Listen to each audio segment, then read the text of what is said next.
Assalamualaikum warahmatullahi wabarakatuh. Innal hamdalillah nahmaduhu wa nasta'inuhu wa nastaghfiruh. Alhamdulillahi wa kafa wassalatu wassalamu ala nabiyil mustafa wa ala alihi wa ashabihi ahli sidqi wal wafa. Rabbi shrah li sadri wa yassir li amri wahlul 'uqdatam min lisani yafqahu qawli. Amma ba'du. Para pemirsa dimanapun berada, yang besar tak dihimbau gelar, yang kecil tak disebut nama. Semoga Bapak, Ibu, Saudara-saudari sekalian pantas mendapatkan limpahan rahmat dan hidayah dari Allah Subhanahu wa ta'ala. Meskipun dalam suasana kurang pas atau kurang nyaman karena BBM naik, tapi semoga saja kita tetap bisa menjaga dan meningkatkan bahkan keimanan serta ketakwaan kita. Dengan ketakwaan tersebutlah apapun yang terjadi dan yang akan terjadi, insya Allah akan menjadi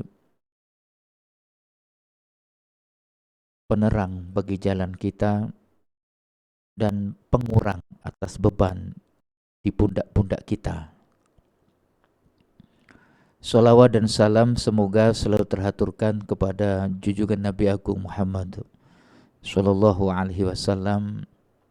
Selalu saya mengingatkan pada diri saya pribadi dan semoga bila ada manfaatnya bagi para pendengar, para pemirsa dimanapun berada, siapapun orangnya yang mudawamah istiqomah selalu membaca, mengiringi jiwa dan hatinya dengan sholawat kepada kanjeng Nabi Muhammad, besok di akhirat pasti akan mendapatkan syafaat. Dan barang siapa yang mendapatkan syafaat, itu tandanya adalah dirinya pantas mendapatkan ridho dari Allah yang maha rahmat. Bapak, Ibu, saudara-saudari sekalian yang dirahmati oleh Allah,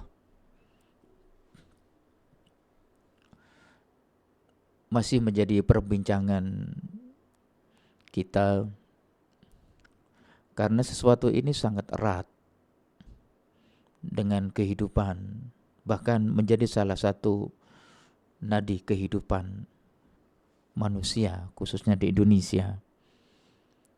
Walaupun yang dinaikkan adalah BBM, namun dampaknya mengimbas kepada seluruh kebutuhan-kebutuhan hidup.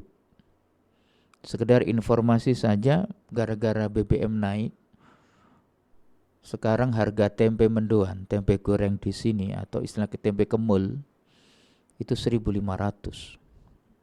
Yang dulunya itu adalah 2.000 dapat 3. Ini adalah dampak yang sangat kecil, sesuatu yang kecil di sekitar kita, belum yang lain yang lebih besar dan lain sebagainya. Maka tak heran dan tak kaget bila di mana-mana ada semacam penolakan-penolakan yang disuarakan oleh elemen-elemen masyarakat agar dikembalikan pada semulanya. Pertanyaan yang mendasar adalah, lalu bagaimana dengan sikap kita? Lebih-lebih kita sebagai orang tua yang memiliki anak-anak, yang mana kita memiliki kewajiban untuk mendidiknya dengan penuh kearifan dan penuh kebijaksanaan, dengan penuh suri tauladanan. Perlukah kita meraung-raung, menangis, meratapi nasib? Karena dampak BBM ini juga, mohon maaf, nantinya juga akan berdampak pada kebutuhan-kebutuhan anak-anak kita yang kita pondokkan. Sangunya ya per bulan pasti akan naik. Jangan-jangan juga syahriahnya juga akan naik. Harapannya juga tidak. Ya. Tapi semoga Allah bisa menguatkan. Allah menguatkan kita semuanya. Biarkan semuanya harga-harga itu naik. Yang penting doa kita adalah Allahumma semoga bisa. Itu doanya. Allahumma semoga bisa. Bisa membeli. Meskipun uang sedikit, tapi semoga bisa mencukupi. Walaupun uang belum ada, tapi semoga bisa untuk memberi nafkah kebutuhan anak istri. Ya. Allahul kafi Rabbunal kafi. Allah itu yang maha mencukupi. Allahul kafi Rabbunal kafi qasadnal kafi wajadnal kafi likulil kafi kafanal kafi wa ni'mal kafi alhamdulillah hasbunallah wa ni'mal wakil ni'mal maula wa ni'man nasir hasbunallah wa ni'mal wakil ni'mal maula wa ni'man nasir. Allah adalah sebaik-baiknya penolong, Allah adalah sebaik-baiknya yang akan mencukupi kebutuhan kita. Tapi apakah kita harus menerima keadaan ini dengan ridho, dengan ikhlas? Ya, kita harus ikhlas. Kalau tidak ikhlas, tidak ridho, maka ibaratnya kita akan rugi dua kali. Karena kemarahan kita, ketidakridhoan kita yang ada di batin gondok tidak akan pernah bisa merubah atau mengembalikan harga BBM, tidak akan pernah bisa menurunkan harga-harga kebutuhan hidup, tidak akan pernah. Biarkan mereka naik, berikan harga-harga itu naik, tapi jangan sampai darah tinggi kita yang naik, jangan sampai kemarahan kita yang naik. Cukup dan harus dijaga, biarlah keimanan kita yang naik. Dengan satu keyakinan, rezeki kita sudah ditanggung oleh Allah. Meskipun 1 liter BBM, 1 liter Pertalite itu 50.000. Keyakinan yang harus kita tancapkan di dalam hati adalah bahwa rezeki kita pasti sudah ditentukan oleh Allah. La nas'aluka rizqa, nahnu narzukuka. Aku tidak pernah akan bertanya kepadamu tentang rezeki, bagaimana kamu bisa memberikan nafkah kepada anak-anakmu. Nahnu narzukuka. Akulah Allah yang akan mencukupi memberikan rezeki kepadamu. Pada ayat lain Allah menjelaskan, mentakkidkan, wa ma min dabbatin fil ardi illa 'alallahi rizquha. Tidak ada binatang yang sekalipun melata seperti cacing, rayap yang ada dalam bumi, dalam kegelapan, hingga ikan-ikan kecil atau besar yang ada di dasar lautan, semuanya dalam genggaman Allah, semuanya dalam jaminan rezeki Allah. Allah yang memberikannya. Dan keyakinan kita, harga BBM ini tidak akan pernah membuat anak-anak kita mati kelaparan, tidak akan pernah. Ini keyakinan yang harus kita miliki agar apa? Kita tidak selalu atau terlalu lama dalam kegundahan hati. Kita harus bangkit. Kita harus meningkatkan sisi-sisi keimanan kita, sisi-sisi ketakwaan kita. Lalu BBM itu kan bisa disingkatkan menjadi BBM. Okay. Bola Bali Munda. Ya biar Munda. Tapi bukan berarti bahwa kita sikap menerima ridho ini dengan keyakinan bahwa semuanya ditanggung oleh Allah kehidupan kita, kita ridho gitu loh. Artinya iya kita ikhlas, tapi ikhlas kepeksa. Iya benar, kita tahu itu benar, keyakinan itu benar. Tetapi dalam realita kehidupan itu tidak benar, benar tapi orang benar. Benar secara akidah bahwa kita harus yakin, tetapi benar karena berkaitan dengan BBM ini adalah bagian dari ikhtiar atau pilihan manusia. Yang dalam konteks ini adalah pemerintah yang memiliki kebijakan untuk menentukan harga-harga bahan pokok atau BBM. Kalau itu sebuah pilihan, berarti di manakah pilihan kita? Mau membuat rakyat kita bahagia ataukah sengsara? Lah kita mau protes apa sebagaimana kita juga tidak bisa apa-apa. Cukuplah dengan doa-doa yang kita lantunkan. Mari kita rubah bersama-sama.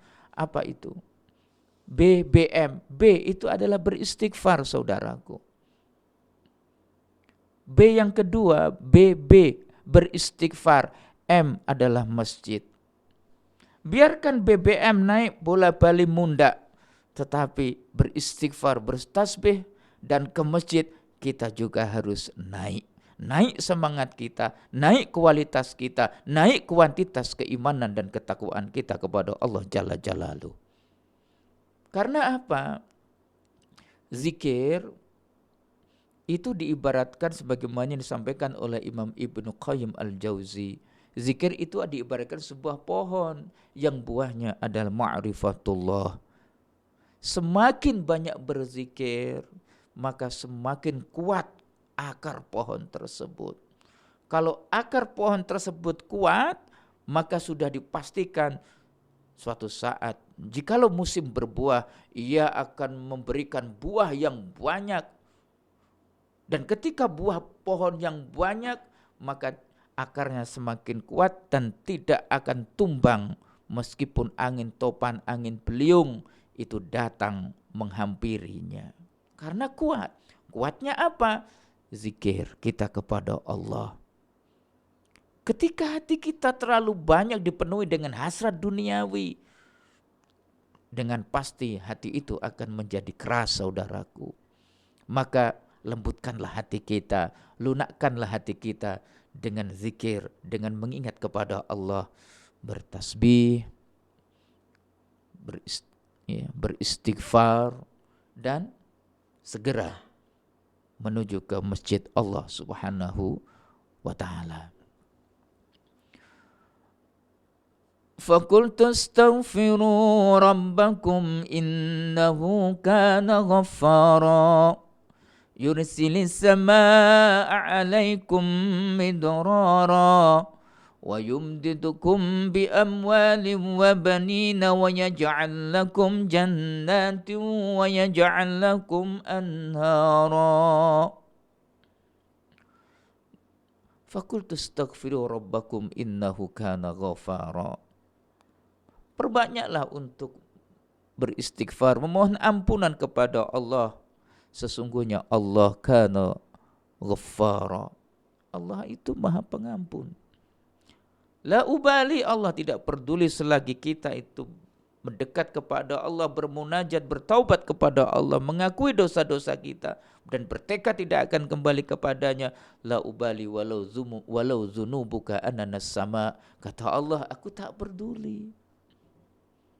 Meskipun dosamu setinggi gunung, setinggi langit, seluas samudra, ana la ubali. Di dalam ayat ini, di dalam tafsirnya disebutkan anna rajulan syaka ilaihi al-jazbu. Ada seorang laki-laki di waktu paceklik, ya, datang kepada Imam Hasan Basri, mengadukan bahwa di desanya paceklik, panas, kemarau panjang. Faqala istaghfir. Maka perbanyaklah untuk mengucapkan, memohon ampunan kepada Allah. Istaghfirillah. Kemudian pada suatu hari lagi, wasyaka ilai akhar al-faqru. Kemudian ada orang miskin datang mengadu kepada ulama Hasan Basri. Faqala istaghfirillah. Imam Hasan Basri mengatakan, menjawab, Perbanyaklah untuk beristighfar kepada Allah.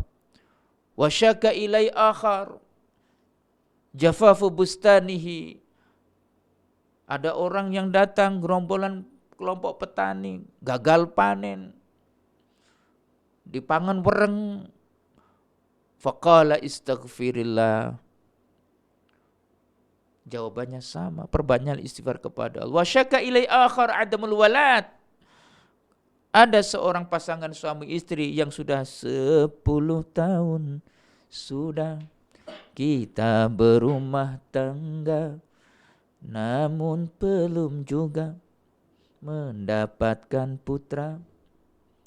Ya, wa syaka ilai akhar adamul walad. Faqala istaghfirillah. Jangan bersedih, jangan kecewa. Wala tahinu wala tahzanu. Innallaha ma'ana. Allah bersama kita dengan cara istaghfirillah. Perbanyaklah beristighfar kepada Allah. Kemudian Syekh Hasan Basri ditanya oleh salah satu santrinya, ya Syekh, orang datang ke sini dengan berbagai macam problematika yang berbeda-beda, tapi solusinya, jawaban yang engkau berikan kepada mereka kok sama, yaitu perbanyaklah istighfar, istaghfirillah. Wa qala Hasan Basri menjawab, hadal hillu, solusi ini minallah, ini dari Allah.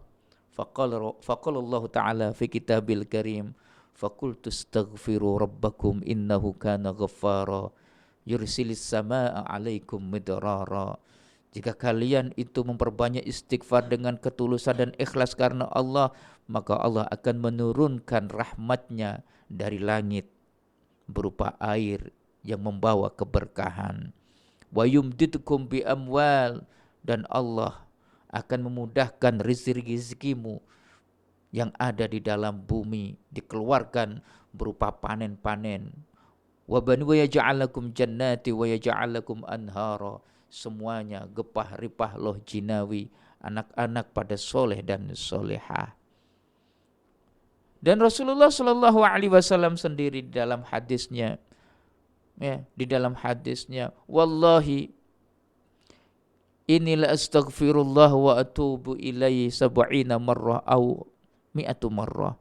Demi Allah, sungguh aku beristighfar kepada Allah dan aku bertobat kepadanya sehari itu 70 kali, wakila 100 kali. Itu Kanjeng Nabi, saudara-saudaraku. Lalu bagaimana dengan kita yang banyak dosa, yang hina, yang tak pantas masuk surga? Maka mari beristighfar. Astaghfirullah Rabbal baraya, astaghfirullah minal khataya ila akhirih. Ada satu bait syair Abu Nawas dan sekarang menjadi lagu wajib santri-santri Ihsanul Fikri di sini, dikumandangkan antara baina azan dan iqamah salat maghrib. Ada sebuah munajat, ya. Ilahi las tulil firdaw si alan wala aqwa ala naril jahimi fahabli taubatan wa ghufir zunubi fa innaka ghafiru dzambil azimi. Ada 6 bait syair lagu Abu Nawas yang selalu dikumandangkan di pondok pesantren Ihsanul Fikri ini sebagai wujud i'tiraf, pengakuan diri, karena saking banyaknya dosa, saking hinanya diri kita Kita hanya berharap ampunan Allah, rahmat Allah, dan kita ketuk pintu-pintu Allah melalui i'tiraf ala zunubina, pengakuan atas dosa-dosa kita. Bapak Ibu yang dirahmati oleh Allah, yang kedua adalah tadi B sudah beristighfar, dan B yang kedua adalah bertasbih. Rasulullah Shallallahu Alaihi Wasallam bersabda, kalimatani khafifatani fil lisan, sakilatani fil mizan, wa habibatani indar rahman. Ada dua kalimat yang mudah diucapkan oleh lisan, ya, yang bobotnya luar biasa di amal timbangan, dan dua kalimat ini dicintai oleh yang Maha Rahman. Apakah itu? Subhanallah wa bihamdihi, subhanallahil azim. Secara logika, kalau kita bicara logika mungkin tidak nemu. Bagaimana kita bisa nemu? Tapi kebenaran agama tidak semuanya bisa dilogika, tapi hanya bisa kebenaran diterima dengan iman di dada. Dua kalimat mudah diucapkan lisan, berbobot dalam amal timbangan, dan dicintai oleh yang Maha Rahman. Subhanallah wa bihamdihi, subhanallahil azim. Mari kita mudawamahkan.